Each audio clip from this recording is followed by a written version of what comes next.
مختلف کتب حدیث میں موجود ہیں. بہرحال یہاں مختصر میں نے تمہید رکھنی تھی تو یہ بات یہاں مکمل ہوئی کہ جیسے اصحاب رسول کے ساتھ محبت ایمان کا حصہ ہے، اسی طرح اہل بیت اطرت رسول، نبی کی اولاد، نبی کی ازواج اور نبی کے نسبی رشتے، ان کے ساتھ محبت، ان کی ادب و احترام، ان کے ساتھ تعلق، یہ بھی سب سے اہم جز ہے ایمان کا. اگر کسی کے دل میں جیسے صحابہ کا بغض ہو، امام ابو حنیفہ، امام محمد، امام ابو یوسف، تینوں اماموں کا جو عقیدہ طحاویہ میں مذکور ہے، وہاں بہترین جملہ ہے، فرماتے ہیں کہ بغضہم کفر و نفاق و طغیان. فرمایا فرمایا صحابہ میں سے کسی کے ساتھ بھی بغض کرنا یہ کفر بھی ہے، نفاق بھی ہے اور طغیان بھی ہے. طغیان کا معنی ذرا مشکل ہے، اتنا سمجھ لو.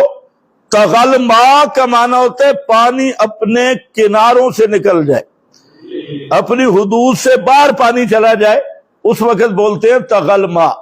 آگے خود سمجھ لینا کہ جہاں طغیان کیا ہے، یہ اس میں بھی مبالغہ ہے. تو خیر بہرحال تو اسی طرح جو بغض اہل بیت ہے، بغض اطرت رسول ہے، تو بغیض اہل بیت کا یا اولاد رسول کا یہ بھی ایمان اس کو نصیب نہیں ہو سکتا. دوسرا حصہ ہے کہ واقعہ کربلا کے متعلق بعض لوگوں نے عجیب خرافات، خصوصاً اس سال یہ کوئی ہندوستان کا وہ سفید باندر ہے ندوی صاحب، تو بالکل سفید باندر، بلکہ اسے اگر سفید خنزیر کا ہو تو مناسب ہوگا. اس کا میں نے کلپ سنا، اور سفید داڑھی ہے، رنگ بھی سفید ہے، لگتا ہے کسی انگریز کا پیمند شدہ ہے.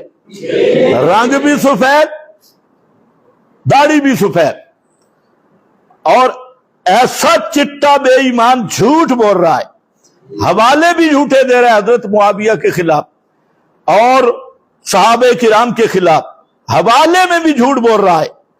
تو اسی طرح جو دوسری نسل ہے سبائی نسل، تو وہ تو جب تک صحابہ کو بھونکے نہیں ان کا روٹی ہضم نہیں ہوتی، اس کی بنا بھی صحابہ کو بھونکنا ہے.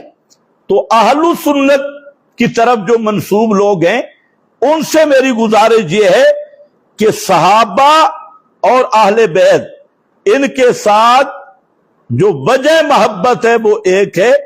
اس لیے جو صحیح اہل سنت ہے اس کے دل میں کسی صحابی کا بغض بھی نہیں آ سکتا اور کسی نبی کریم علیہ السلام کے قریبی رشتے کا بغض بھی نہیں آ سکتا.